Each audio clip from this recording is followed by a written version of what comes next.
Today we're taking a look at Star Wars The Rebellion Epic Collection. This is volume 5. So there's 4 preceding ones. I think there's one after this.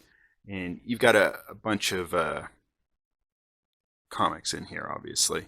And it's from a variety of time periods. You got 96, 2014, back to 94, early 2000s. It really does jump around. But this is all kind of pre-purchase of Disney. So usually that means it's much better, much more interesting.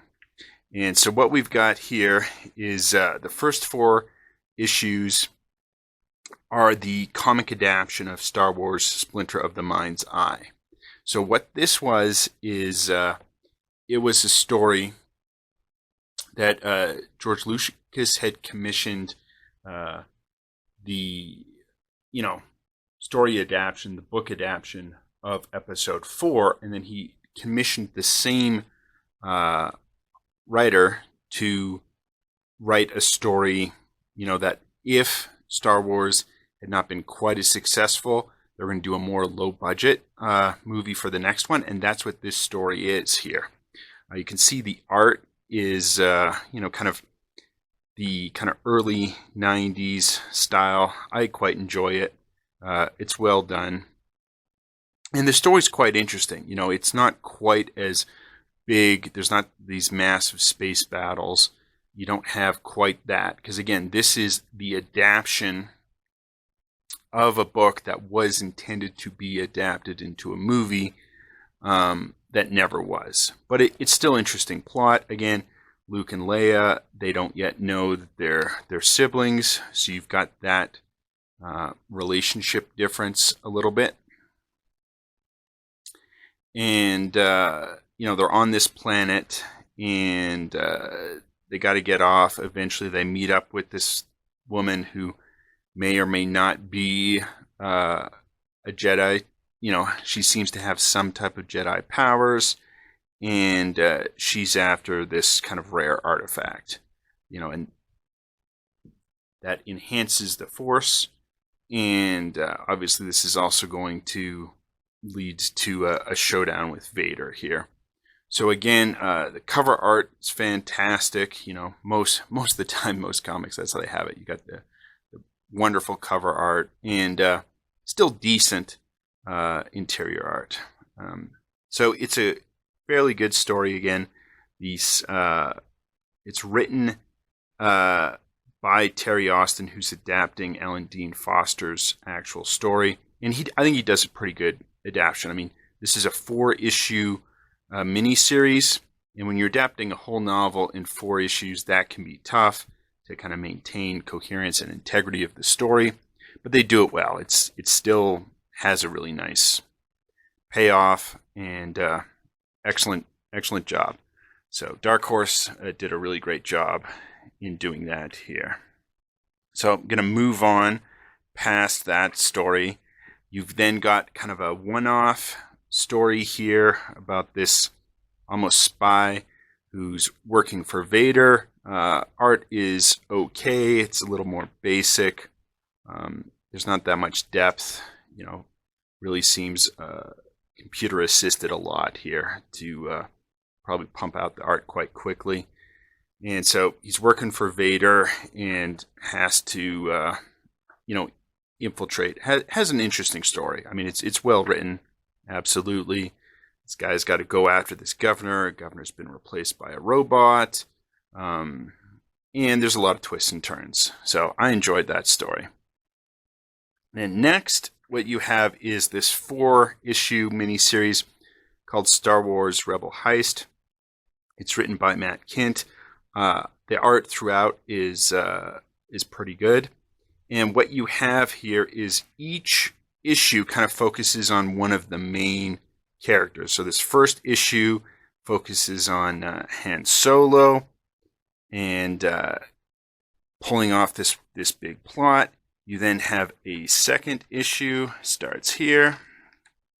And this one's going to be with Princess Leia. As you can see, art both interior and exterior in these are really good.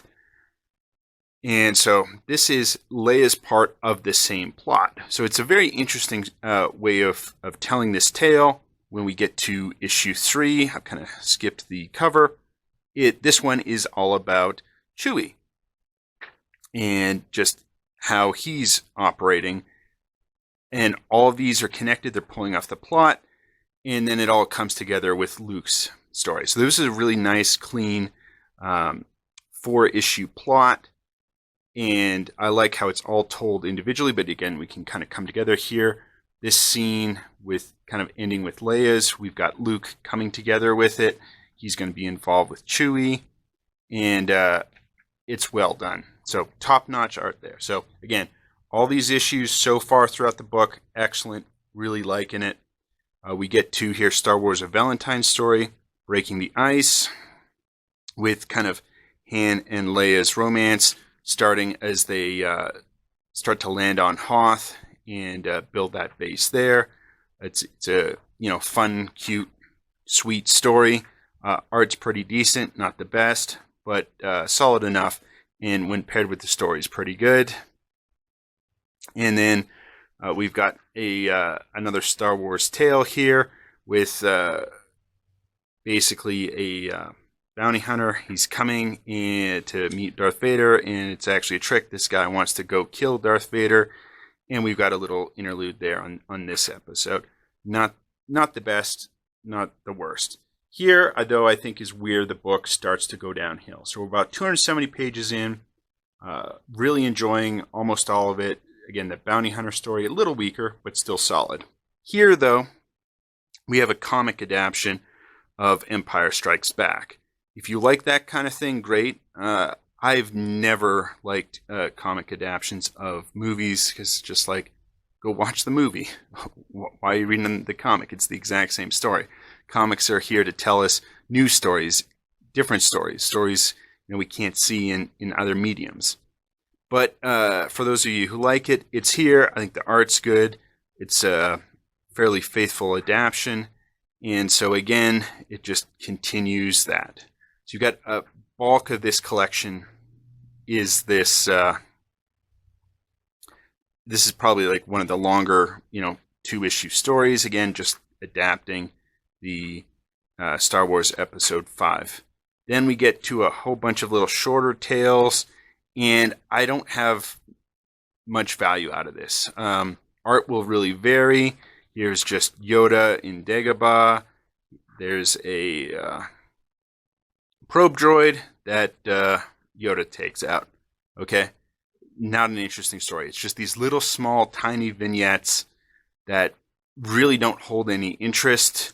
Art is typically not that good, and it's just very basic, and that's what's happening here. This one is a Tag and Binks story.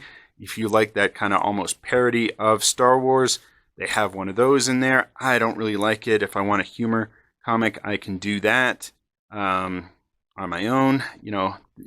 Much better humor comics than these kind of parodies, but those exist. And it's just, I didn't really see hardly any value afterwards. So if you go back to the table of contents, I think the first 270 pages, fantastic. The next nearly 200 pages, not so much. You've got the comic adaptation, runs about 100 pages. If you like that, I think you're going to get more value out of this. I don't particularly like comic adaptations. So again, everything is in here. I still think there's value out of it. But I mean, $45, you're only getting, in my opinion, 270 pages worth of value. Maybe 370 if that is what you like. Your cup of tea is the comic adaptation. But all the rest afterwards here, it's just, all these stories are really just kind of junk. They're too small, too short, too uninteresting, or the parody that I just don't think is very well done. But again, this first half of the book, fantastic. Really top quality stories, top quality art, and it's worth it just for that. Maybe get it from the library and not shell out the whole cash for it, just because, again, you're only really getting value out of half the book. Till next time.